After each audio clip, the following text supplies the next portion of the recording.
Beat Podcast wird euch präsentiert von Tascam. Through his tireless activities as a DJ and his drum code and true soul labels, Adam Beyer's influence on the scene remains as vital as ever. That said, for a quarter of a century, Beyer remained absent as an album artist. This changed with the release of Explorer Volume 1, an expansive collection of tracks that display the full range of his creative interests. I spoke to Adam about the process behind the album and his views on creativity in the current phase of his career and the industry as a whole. In the press release, it specifically mentioned, which is easy to verify, of course, that this is your first album in over 2 decades. Yeah, that's true. But it's not like you stopped producing. I mean, there's always been a steady stream of singles and EPs. Well, yeah, there's been singles. I guess it slowed down for a while when I had the children around 2010 to 2020, a little bit. But yeah, I've managed to have a little bit of output always. Yeah. So why, I mean, it feels like this is an important project to you. So why do you think the album format is still not just relevant for the scene in general, but for you personally?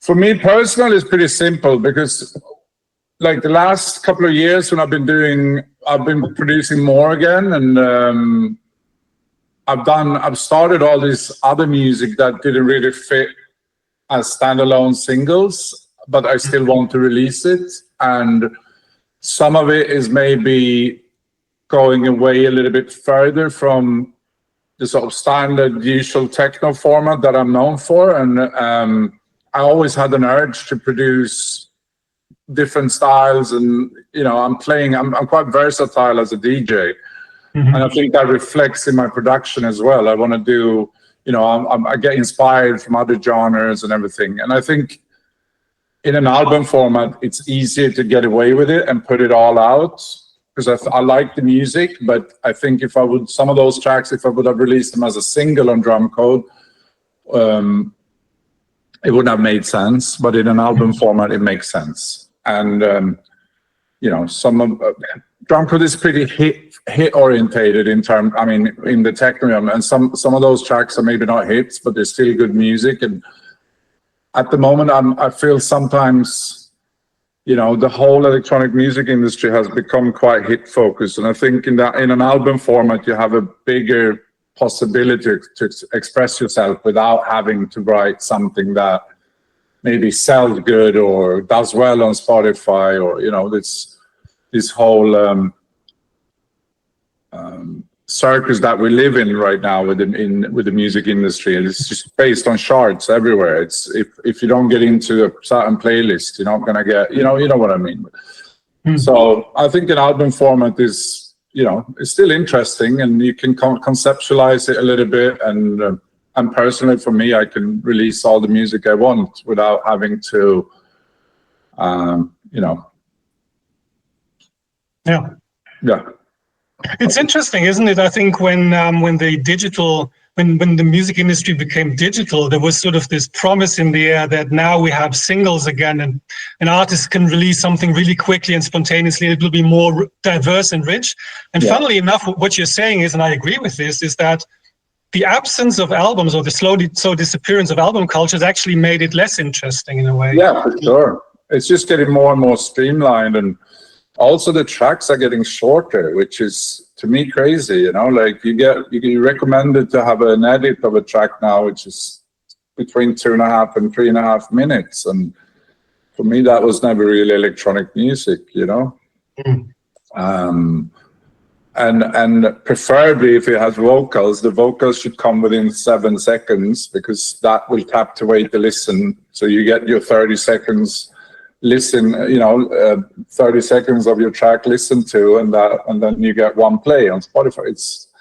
I don't know. It's for us old, like people from a different era who remember, 12-minute Radio Slave tracks or Radio Slave tracks or whatever. It sometimes feels the attention span is so short. So I deliberately, even on Spotify, I kept most of the tracks at 4 minutes, because I think sometimes under 4 minutes, you kind of lose the concept of what the track is. It's just, you know, the most important parts, and that's it. So Yeah. When I was doing an interview with the guys from Circular in France, I watched your performance for them quite often. And it was interesting that in the comments, a lot of people said, I've watched this or listened to it so many times I can't even count, which is interesting, which is almost like that format is now the album. Which is, and that your set there, I think, is a great example because it's live, but it's really well constructed. So I think that maybe there is sort of a middle ground between pure streaming and that's maybe the video format. Yeah, I agree. But I think, you know, I think it's important to try to hold on to the art of electronic music and not just make it into, you know, all these standardized formats and times. And sometimes, you know, like even if it doesn't do as well economically or whatever it is, commercially, or I think still artists that still, you know, try to express themselves with the music and does things like albums and concepts, and it keeps the scene alive, and I think it's important. So let's talk about the album. So one thing I noticed right away, I think, but that feeling hasn't left me, is this album feels like something pent up wants to get out. Like it's really high energy. It's not one of, like you said, there's more space also for like different emotions, but almost throughout it's really powerful and energetic. So maybe you can talk a little bit about that process of say like committing to the album and then recording it, like the track specifically for that. Yeah, I think it came about the other way around. Actually, I did an album in the pandemic, which was a lot more slower and introspective. It had more vocals, it had more different songs. It was almost like from a band perspective. I did it with two other people here from the island that I met that I didn't really know before. One guy is a singer-songwriter, guitar, never worked with electronic music. We used his vocals, and then a woman called Coco, who's more into cinematic music, film music. She helped me with the intro on the album. But in the end, I decided to not release it. It was too far away from, you know, my name, and it would confuse everything too much. And I wasn't fully happy with it. But the idea was born to start to do an album, and then I've been starting to working with some engineers. Because most of the music I make, I start all the ideas in my laptop or in my studio here, but to completely finish stuff, I got help these days because the level of mixing and everything is, for me, like it's difficult to get those results.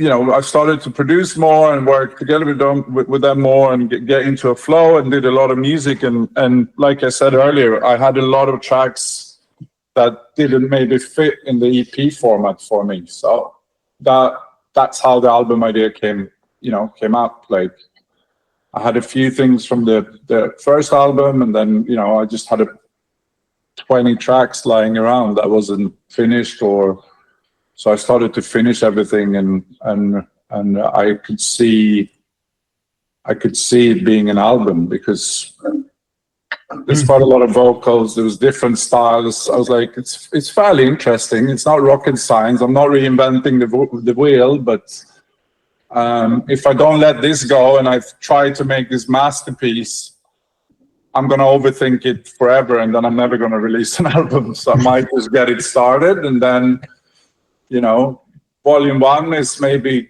more energetic. Volume 2, we will see. But I think volume 2 will probably be more conceptualized, because I think this time around, when I start an album, I think I'm going to be more calculated and actually go in with the idea of making an album, which explore. One is kind of more of a compilation of what was, you know, not just leftovers, but like a compilation of what was made in the studio over a 2-year period, and that didn't end up on singles. You know what I mean? Yeah. Yeah, it feels a bit like that. I really, in my mind, I thought about, is this an album? But it's not a playlist. It's somewhere It's like DJ set in a way, you know? Yeah. And I think, you know, that I think I've been so, over the last 10, 15 years, I mean, that's all I've been doing. I've just been DJing so much and not producing as much. And I think with Drumcode, there's a lot of changes on the label. Like a lot of artists have been coming through, and then a lot of people are leaving, doing their own things. And so in a way, I also think, you know, I wanted to take back control over the label and be the person who released the most, and not being so dependent on other artists for Drumcode, you know. So I think that also made me stay within the Drumcode kind of parameters and not venture out too much. I mean, it's an album for Drumcode. If I did something more left field, or I think I would probably sign it somewhere else and not release it on Drumcode, maybe. The tracks for the intro, Silent Mapping, I suppose, and Tenet, are those tracks which came from the original, like the first? Yeah. Correct. And you know, the last track as well, The Long Way Home, was on there, but that has been slightly reworked. The other ones are more true to, I would have loved to hear that first one, because I mean, I get why, but with all you're saying now is that this is more than just about the music. It's about like a bigger vision and like sort of mapping out the future in a way. But it would have been interesting, as like because those tracks are fantastic. Yeah, thank you. Yeah, I think I mean, I did get it signed even to a major. We had a deal, and I even pulled out. So it's not like it was a bad album. It was pretty good, but I just realized how much I had to do to put that project. And in the end, when you start looking at time and social media, like everything you need to do to really go to town with an album like that, it took away a bit too much from my already existing career, and so yeah, I put it on ice, and I wasn't sure, and so this is what happened. And I guess, you know, I've been rebranding myself a little bit over the last years as well in terms of the DJing. You know, I'm not seen as much as I'm not a techno purist anymore. I'm playing so many different type of shows, and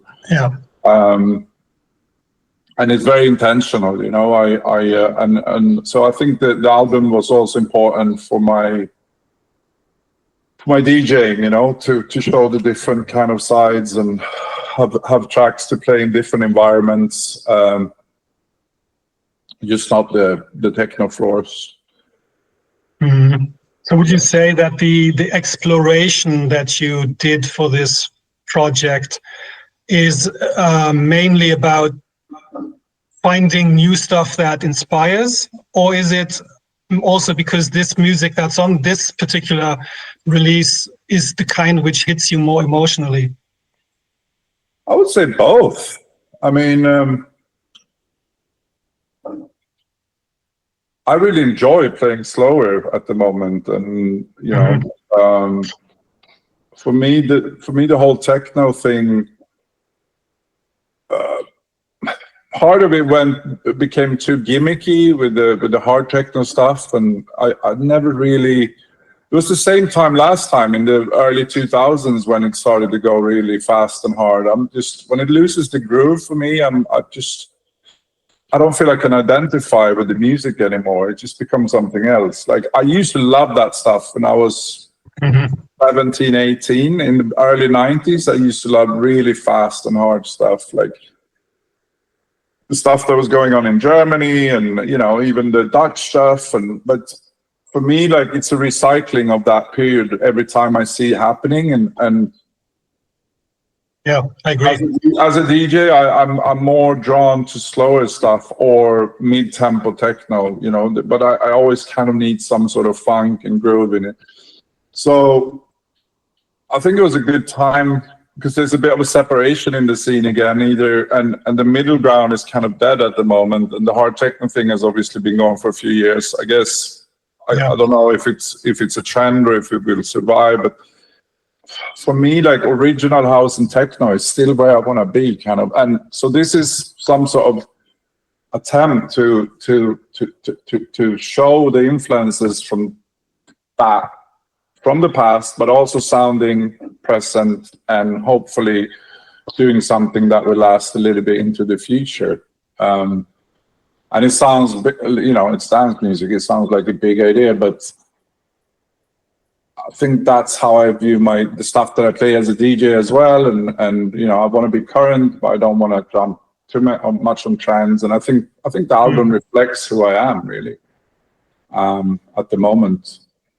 Could it have been better done? Of course, it can always be better done, but I'm still happy with it as a reference point in my career at this point. Yeah, I mean, I suppose it's easy for outsiders to have very clear definitions for their artists. But for example, you've always said you loved the Aphex Twin collected ambient works, and at the same time had your big experiences as a young dancer to Jeff Mills. And Jeff Mills, in turn, he came from jazz. So it's like, I think artistic personalities this fluidity is almost like that's what it's about. You know, we're complex. 100%. And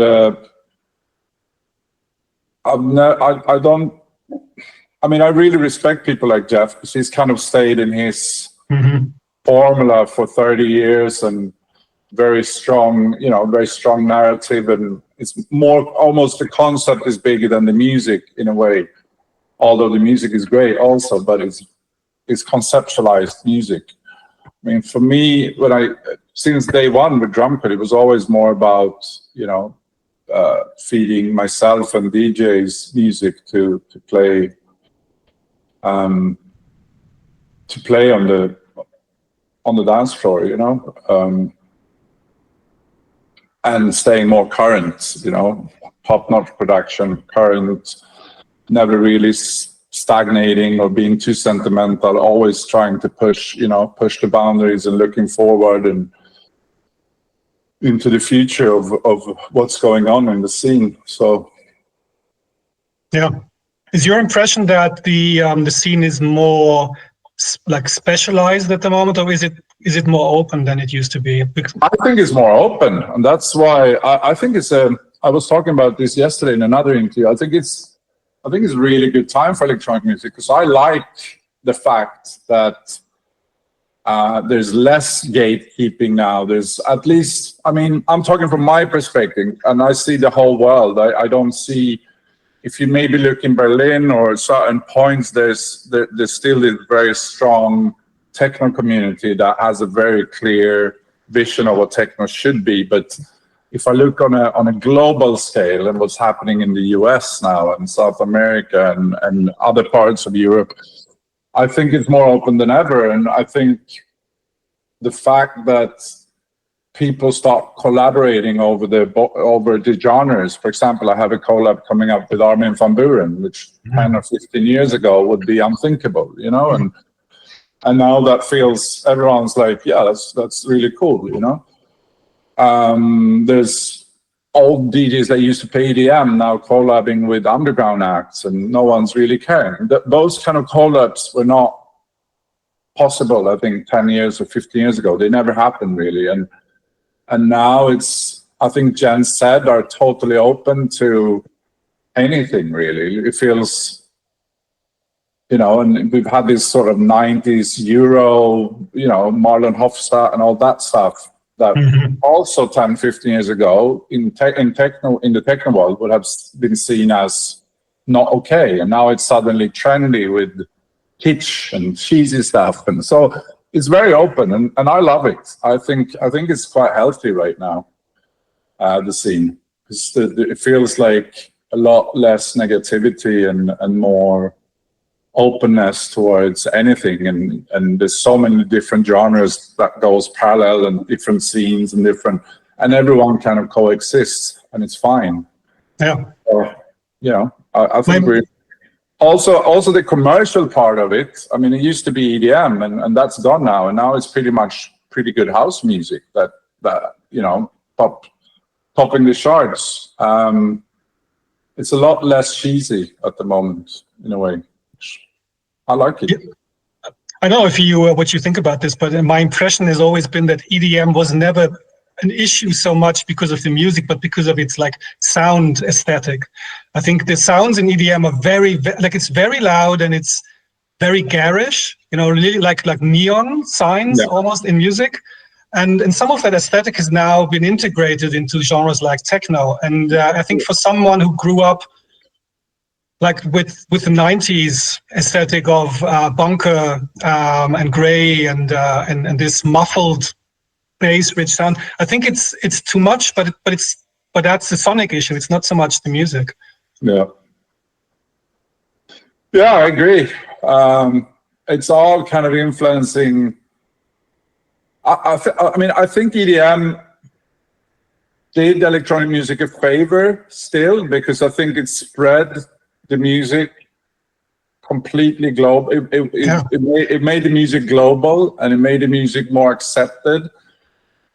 It made the music more corporate, for good and bad. It's obviously good in a way because more money is being invested into it, so the scene is getting bigger and it can reach more people, and it's the festivals are maybe getting safer, but it's also now corporate greed is affecting the scene in some, like we see the issues that companies that have political interests in other countries are now buying festivals and so on and so on. So I mean, that's kind of problematic in a way, but so there's obviously good and bad things about where the scene is heading, but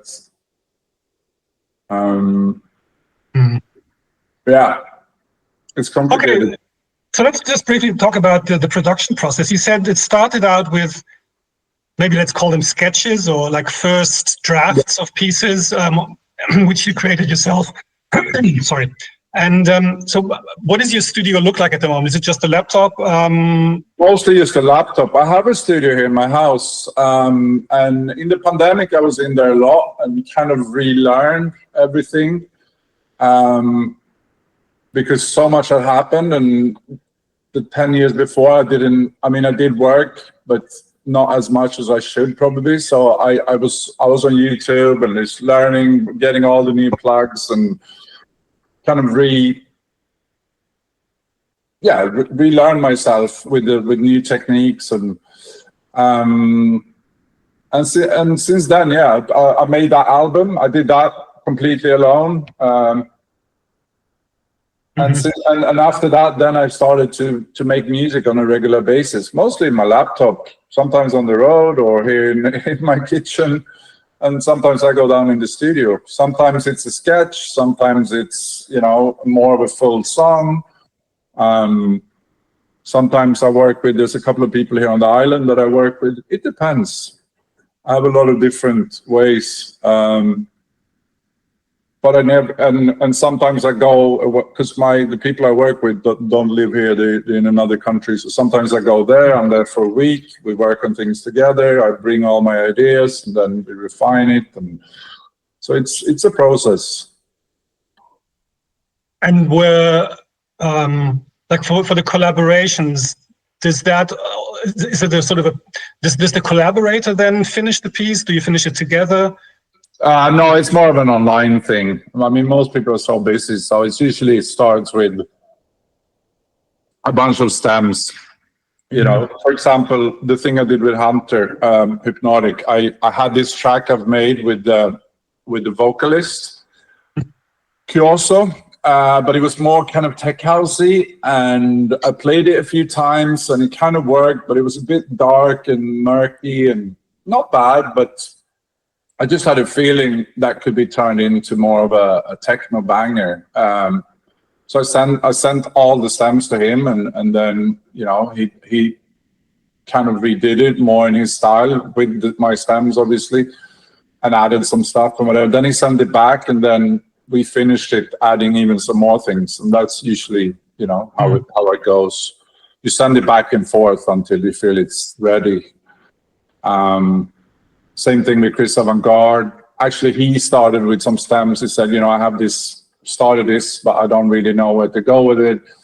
I think this could be really good for you to finish. And then we finish it and managed to end up somewhere between melodic techno and techno.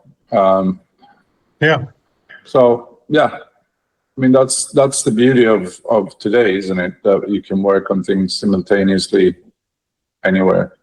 And the tracks from that first session, like the one with Coco, for example, is that something where you were actually in the studio together? Yeah.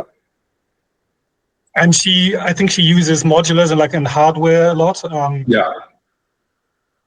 And where you play, in that, I don't know, do you actually have a classical education in the sense that you can, I didn't know your father was a drummer, so I don't know if you play an instrument? No, I used to play drums, but never anything else. I mean, I've learned a little bit over the years, but I wouldn't say I'm playing instruments. It's more trial and error for 30 years. Yeah. So for something like that, she would just play, and then you would, like, if something comes up which is interesting, you'd put your finger on it and then you'd explore from there, or? You mean from the first track? Yes, I mean, yeah, I mean, I brought some samples, and then we're playing together. But I mean, that particular piece, I mean, it's in G minor, and it's pretty simple. The chord progressions and stuff are not. It's not it's not rocket science. It's more. No. But she's very good with analog synths and putting, she has a way of working. So, and when we did the first album, she helped me with some synths on top. Like, I made most of the tracks, and then I would send them to her, and then she would come back with like 3 or 4 stems extra with analog stuff. And it's nice because she's really good at making, things that move, and you get the movements in the analog stuff and tweak it. And so actually, we've been talking about doing more stuff together for a long time because it works really well. Because I'm good with the beats and everything, and she has that sort of proper ambient synth schooling. She's done some amazing music. So that's how I went to her studio, and we started from a blueprint or from scratch, and it came up. It was very much a 50-50 job, I would say. I had questions about 1 or 2 other tracks, if that's okay. I had one about the alto piece, mainly about the sample, because I grew up probably around the same time as you did, and so that sample was in instantly. I thought, wow, that's interesting. And then I looked at it; it wasn't actually a remix. So how is there a story behind why that sample got into that track? I mean, there's not really a story why it got in there, but it's a sample that I think. I mean, there's 2 samples like that on the album. I don't know if you recognize the one in the first track, also silent mapping, and that's also deliberate. That sample is from the Chocolate Factory movie from the 60s, and if you listen carefully, you can hear that one plays in something you mentioned earlier in Aphex Twin Ambient Works. Okay.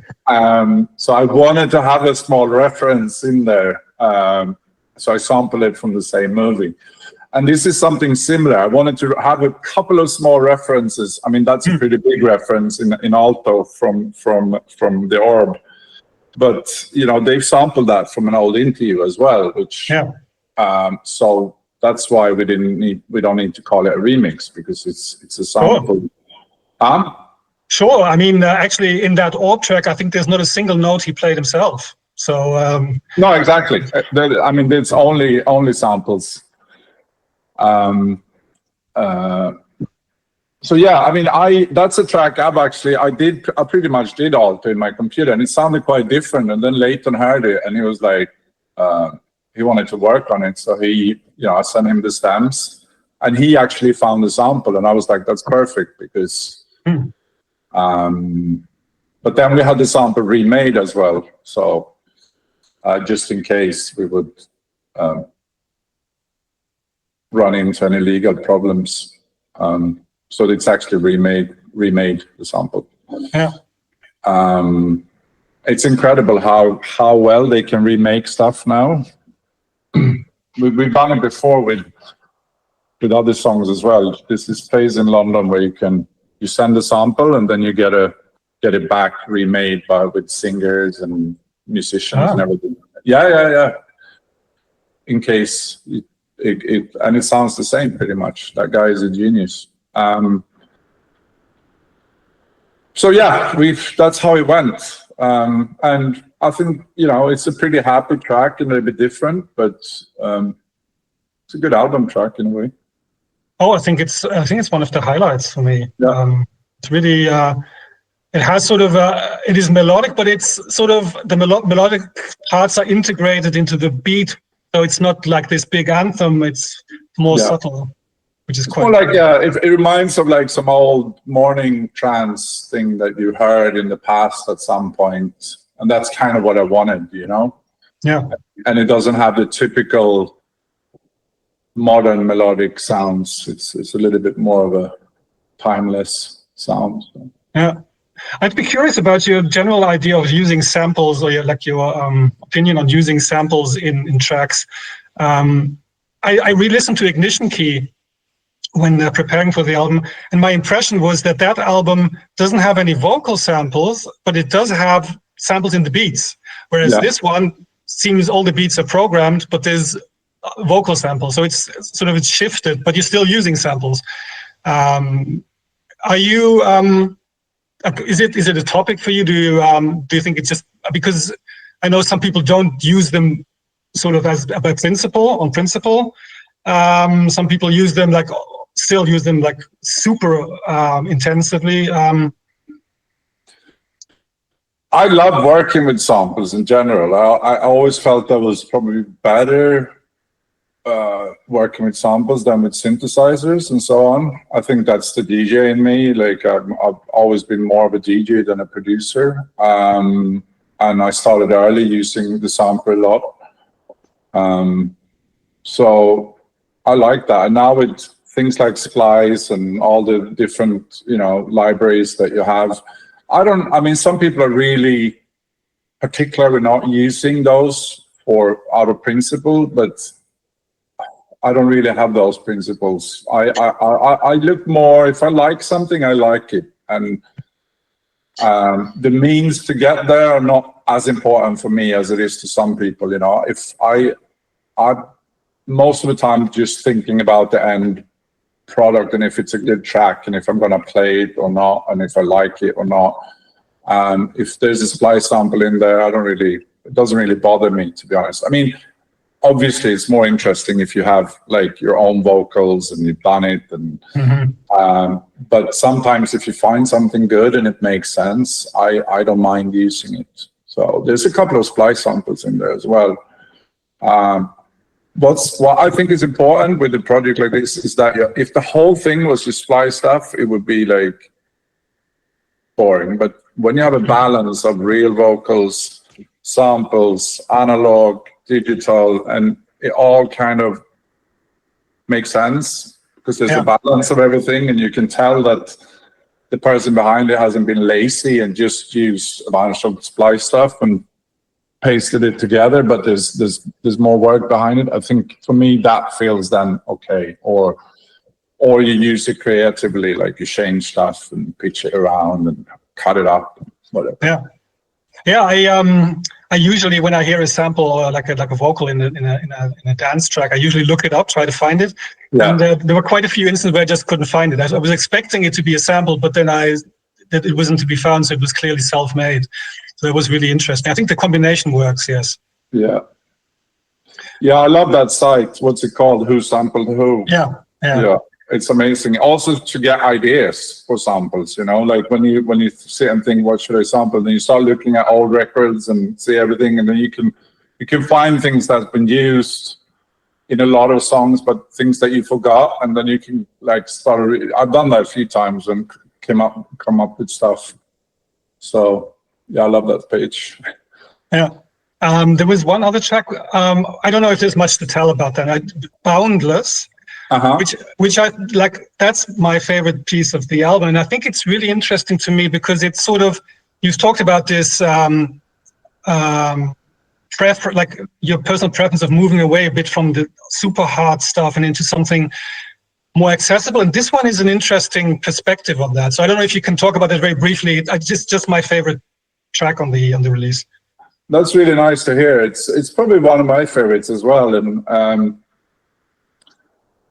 that particular day, because I'm listening quite a lot to the current 90s house, Detroit / whatever it is revival with like Chris Stassi and all this, that sound, you know. And for me, it's been like a really fresh breath of air to hear a pretty uncommercial sound get so big again that, you know, it kind of reminds me of, I mean, it's really like early 90s stuff, like a guy called Gerald and that sort of UK post-Detroit kind of thing. And so, you know, I wanted to make something that felt a bit more like Detroity and had those chords and, you know, like the CD Bolland stuff and Detroit stuff, whatever, but in a newer format somehow. So that was the idea when I started that track, and I wanted a vocoder in there, so we made a vocoder. I wanted a little bit of transposing stuff and those chords and everything. So yeah, that was the idea. I was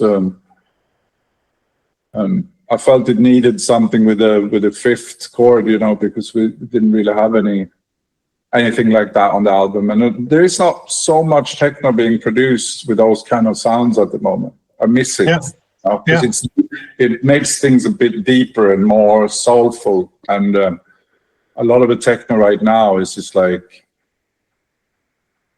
influence from psytrance and hardstyle and all these other genres, and I'm a little bit fed up with it. Like I want to go back more to house and techno roots, you know. Is that you on the vocoder? Are you the vocalist on that piece?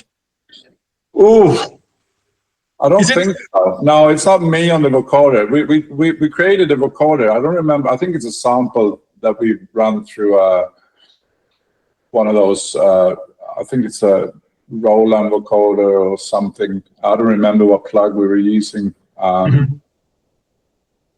Is it saying boundless? I thought it was hard to actually discuss. Probably not. No, I don't think so. No, the name boundless I came up with later. No. Okay, it was just okay. And I know we're almost out of time, but there was one thing, because one of the pieces, Explorer, also I think it's one which has sort of a longer text part, and I think the press release mentions it could be seen as political, but it's more open. So I've always been interested in this, and I've talked to many artists who make instrumental music mostly. What is your, like, when techno and house came up, there was so much about it that seemed to be political, although it didn't have words in it. Yeah. How do you see that potential today to use instrumental music to get a message across? I mean, there's the titles, of course. I think some of the titles seem to be pointing to a message, but it's less explicit, of course, than with a pop or rock song. I mean, I think if you have a message and you have something to say, I think you should say it with music for sure. And I think it's maybe, again, I kind of miss that in today's pop culture. I mean, in the 60s or 70s or 80s, artists were very vocal about what they felt and you know, politically. And today it's kind of been washed out and not much of that. I mean, you kind of see it starting happening a bit again. We saw in Glastonbury now, people were speaking out about things, and there's a bit more of a political movement again. So I guess things go in cycles. But I mean, what in the boy and girl band era, if we talk about pop music now, I mean, all that stuff was gone. No one was saying anything for a long time.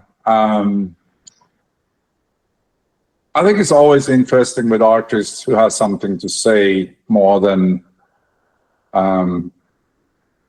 you know, more than the music or with their music, and that there's a message and an idea and, you know, standing for something.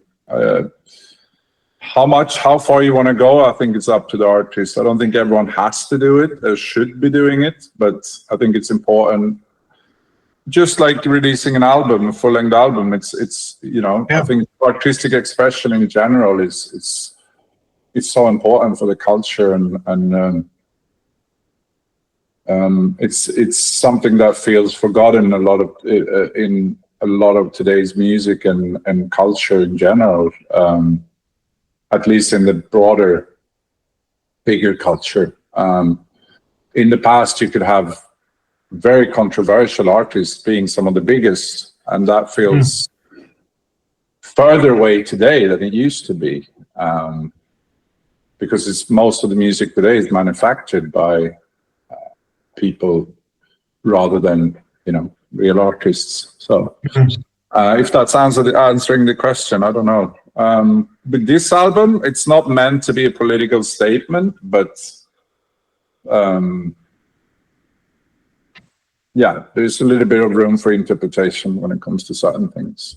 Yeah, and I guess if you don't actually spell the message out, then then there can be infinite messages within the audience. Yeah, I've always liked that, and I think that's part of the beauty with electronic music. And I guess that's the old '90s Adam that still has that little fascination for those, you know. That's how it started. It used to be mysterious, and it used to be room for interpretation. It used to be faceless. It used to be, and I will always cherish that period in time. And, you know, that's what sucked me into it in the beginning of my career and listening to electronic music.